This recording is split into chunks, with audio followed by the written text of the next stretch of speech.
It's one of the shortest letters in the entire New Testament, but wow, is it intense.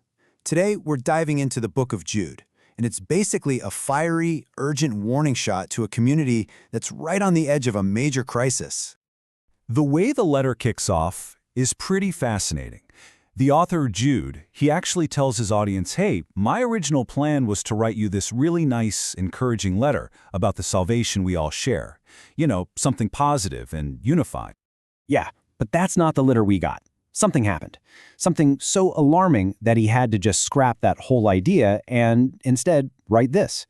You can almost feel the record scratch, the sudden pivot to high alert, right from the opening lines. And here it is, the new mission statement. Jude says he had to write them, to urge them to earnestly contend for the faith. And that language is so strong. This isn't some gentle suggestion. It is a full-on call to arms for a spiritual battle that was already happening inside their own ranks. All right, so let's get into it. Who exactly was causing so much trouble that Jude had to sound this 5-alarm fire? What was this internal threat he was seeing? Well, the big problem wasn't some enemy army at the gates. It was an enemy already inside the building. Jude calls them ungodly men who had crept in unawares. See, this wasn't a frontal attack. It was a stealth infiltration. And that's exactly what made it so incredibly dangerous. And believe me, Jude does not pull any punches. He basically accuses them of twisting the idea of God's grace into a free pass for immoral behavior. That's what lasciviousness is all about. He says they reject all authority, they thumb their noses at it, and they use this slick, arrogant language to manipulate people and get ahead. It's a total corruption of the faith from the inside out.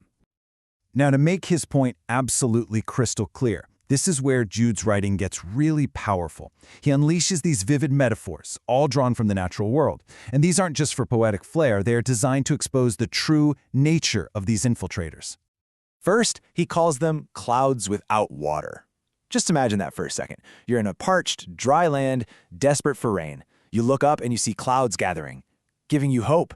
But then they just get blown away by the wind, delivering absolutely nothing. So what's he getting at?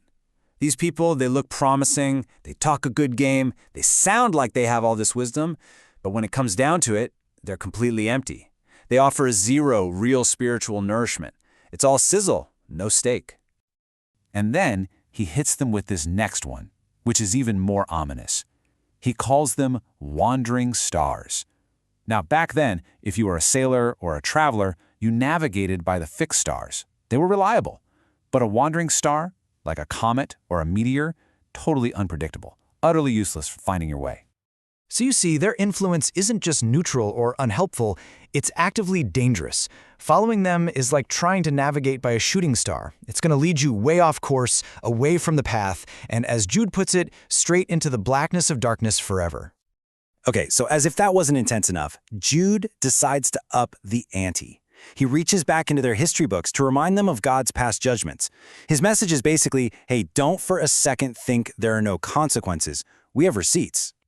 And he lays out these 3 heavy-hitting examples from their shared story. First, the Israelites, who were saved from Egypt, but then destroyed because of their unbelief.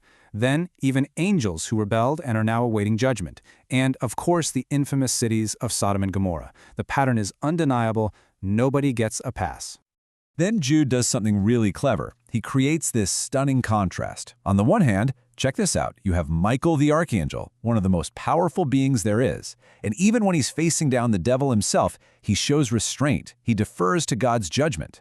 And then you have these guys, who just arrogantly slander things they don't even get, acting like, in his words, brute beasts. All right, so Jude has laid out the problem, and the stakes are sky high. Now what? It's not enough to just know about the danger. You need a game plan. So what are they actually supposed to do about it? Well, the first part of the to-do list is all about spiritual defense. Before you can deal with the problem out there, you have to strengthen your own foundations. Jude tells them to build up their faith, pray, stay rooted in God's love, and hold on to hope. It's about getting your own house in order so you can withstand the storm.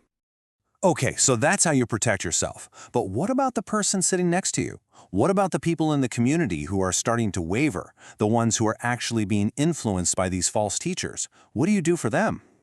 And Jude's answer here is surprisingly nuanced. It's not one size fits all.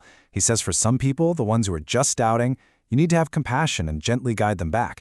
But for others, the ones who are right on the cliff's edge, the response has to be more urgent. You have to save with fear, pulling them out of the fire. It's this incredible mix of mercy and, when needed, fierce intervention. So this whole letter has been incredibly intense, right? Just filled with warnings and judgment. But Jude doesn't leave them there, in a state of fear. He finishes with one of the most beautiful and powerful statements of hope you'll find anywhere, shifting the focus off the struggle and onto the one who can get them through it. I mean, think about this. After an entire letter that's been screaming, "Don't fall! Watch out! Don't fall!" he ends by looking to God as the one who is able to keep you from falling. It totally flips the script. He's saying, ultimately, your security isn't in your own strength, but in God's power. And he just finishes with this huge crescendo of praise. It's this final, powerful reminder that no matter how chaotic things get on the ground, no matter how scary the threat is, God is still sovereign, still in control. It turns the whole letter from just a warning into a declaration of ultimate victory. And that really brings it all home for us, doesn't it? It leaves us with this timeless challenge that echoes right out of Jude's letter into our own lives. How do you balance that call to earnestly contend for what you believe in, to really stand up for it, with the command to show compassion, even to people you profoundly disagree with? That's the tightrope Jude asks us to walk.